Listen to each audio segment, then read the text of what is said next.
So apparently I only ever use my YouTube channel in December to record videos for my best friend Olive for her birthday. We started this thing 5 years ago where we were like, hey, I want you to record you doing this really ridiculous thing and post it on YouTube or Facebook as my birthday present. So that's what we've gotten each other for this will make 5 years. So I am getting prepared to make the video Olive requested tomorrow. But I thought, 2020 has been a rough year on everybody. And it's like the 5-year anniversary of us doing these stupid things. Let's throw in a bonus video. So that's kind of what this is. It's just going to be me telling a quick story about something that happened to us when we were in the 4th grade. Now, the reason why this story came to mind is I was telling my children, who are 8 and 12, about friendship and the difference between your friends or acquaintances and your best friends.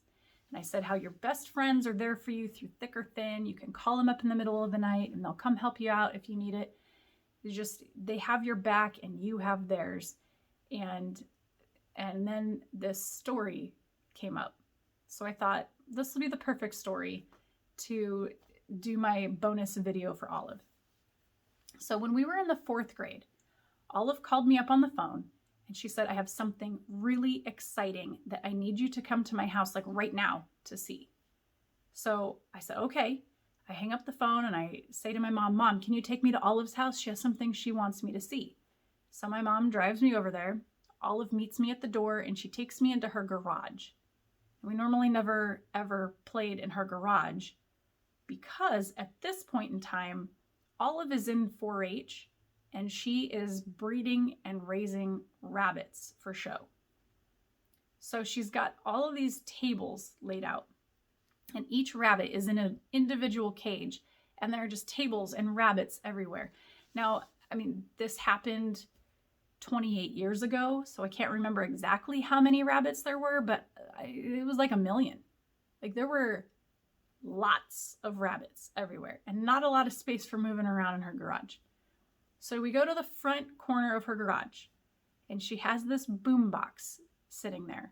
And she says, what I want to show you is a dance that I choreographed. So I thought, okay, that's weird. Neither one of us are in dance. Never shown a desire to be in dance, but okay, yeah, show me your dance. So I'm standing there. She pushes play on the boombox, and the song that plays is Who Put the Bump by Barry Mann. The song was released in 1961, and by the time this is happening, it's 1993. So the song is old. But I know this song because growing up, I was only allowed to listen to oldies and country music. So this song played all the time on the oldies station. It wasn't one of my favorites, but I'm familiar with the song. So she does this dance, has all these cool moves that she makes up. Nothing too, like grand, like, we're not doing splits at the end. Like she's not doing splits or anything like that. But like she's got some pretty good moves. So when it ends, I give her little claps. I'm like, yeah, that was really good. You did a good job. And she says, you really think so? And I said, yeah. And she says, like, good enough to be in the talent show? And I said, yeah, I think so. And then she says, great, because I'm going to do it for the talent show and you're going to do it with me. Now, at this point, I'm thinking, okay, I don't know when the talent show is, but I'm sure I've got time to weasel my way out of this. Like, there's no way I'm going to do the talent show. As an adult, I can talk in front of people and it's not that bad. I sometimes play guitar and sing songs for church. It's a little nerve-wracking for me, but I get through it. There's no way when I'm 10 that I can do this talent show. And so at the time I'm like, okay, yeah, I'll do it.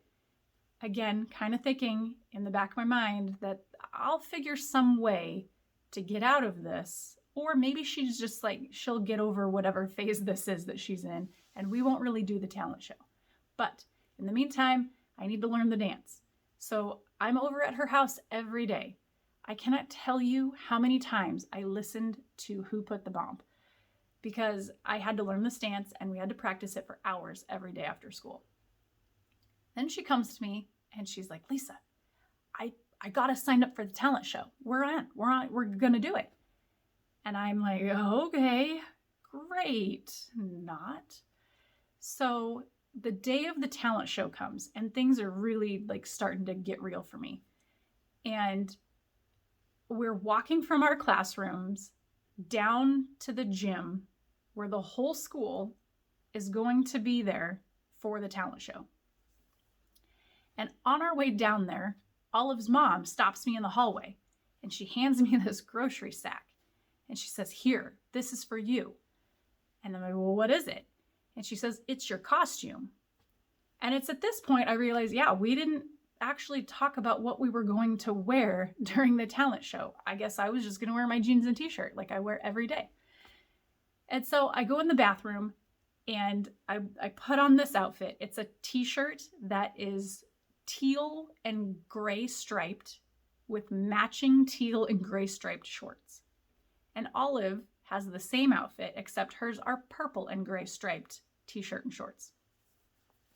I look hideous. I feel totally uncomfortable, and I'm trying not to puke. So we're sitting down and we're waiting for our turn. And because both of our names are near the end of the alphabet, we're like one of the last acts to go on. And so we're sitting there and I'm trying so hard not to throw up or cry or both.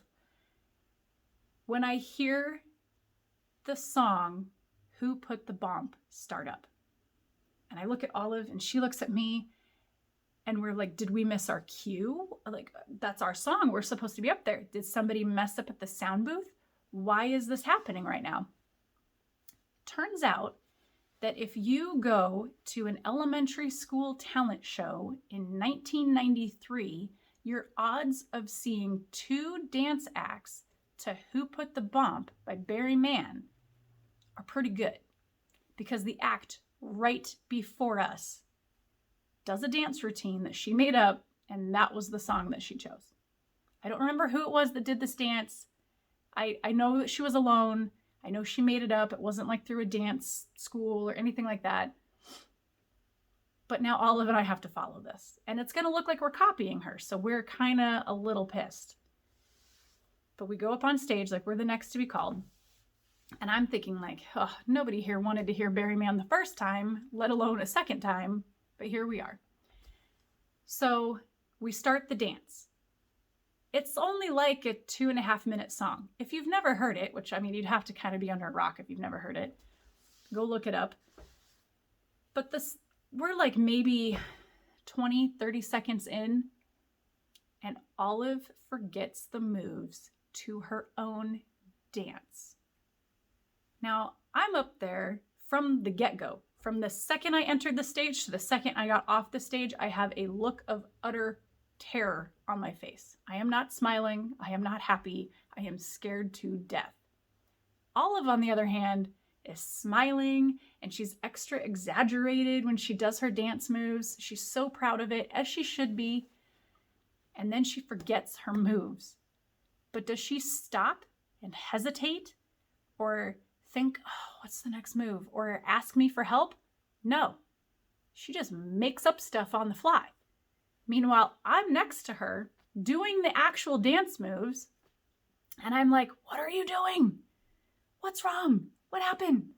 But she acts like she didn't even hear me. She's just smiling and dancing, and we get through it somehow by the grace of God. The song ends. We leave the stage, and I'm thinking like, this is behind me. But to this day, people still occasionally, mainly my mom, bring up the fact that when we got up on that stage for that talent show, I'm the one that messed it up. Which to I'm like, no, that's not what happened. But anyway, that's beside the point. I tell my kids this story as an example of what true friendship looks like. That I was there for Olive when she needed me, and that there have been many times that she has been there for me when I needed her. So I ended my story to my kids by saying that when you are looking for friends, make sure you get yourself an Olive.